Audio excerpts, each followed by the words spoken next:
Decoding human behavior. Have you ever wondered why we do the things we do? Why we remember a random childhood memory but forget where we put our keys 5 minutes ago? Human behavior looks complicated from the outside, but it all connects back to a handful of core pillars of the mind. Today, we're mapping the whole thing out. One connected system. Here's the big idea before we zoom in. These 9 components aren't separate boxes. They're a loop. Focus feeds observation.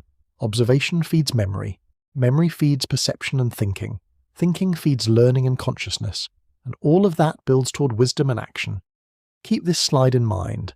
Everything after this is just zooming into one piece of this same loop. Perception and thinking. Let's start with perception. Before we can act, we have to take in the world. That happens in 2 steps. Sensory input, where sight, sound, and touch flood in constantly.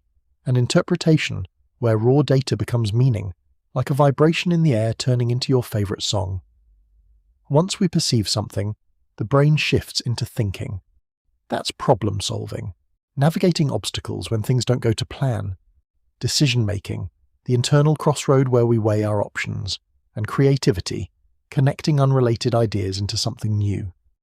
Perception brings the world in. Thinking decides what to do with it. Learning and consciousness. So how do we get better at thinking? That's learning. It runs on skill acquisition, practicing until a task becomes second nature, knowledge retention, how well information sticks, and adaptation, our evolutionary superpower of adjusting behavior to new environments. Underneath all of this is being conscious. Self-awareness means knowing who we are, our emotions, our boundaries. Environmental awareness keeps us tuned into the reality shifting around us. Wisdom and action.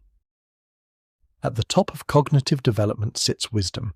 It's not about knowing facts.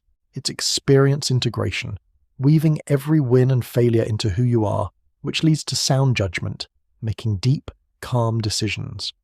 But wisdom means nothing without execution. That's action. Voluntary movement is intentional. Walking, talking, typing. Reflexes are the opposite. Instant and involuntary, like pulling your hand off a hot stove before the pain even registers. Focus, observe, and memory.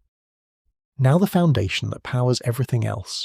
Focus is shaped by attention span, how long you can stay locked in, and selective attention, your brain's filter for tuning out noise. Through focus, we observe. Data collection from the world around us, and pattern recognition, predicting what happens next. Recognizing a face, noticing a shift in tone, and it all lands in memory.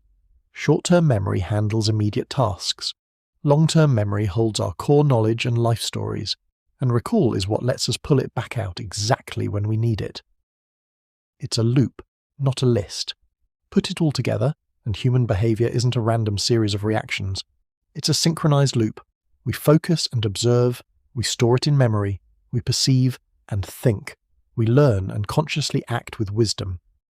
Next time you catch yourself making a snap decision, try to map it out. Which part of your mind is driving the bus? If this helped, like the video, subscribe for more deep dives into the mind, and drop a comment. Which of these branches is your strongest asset?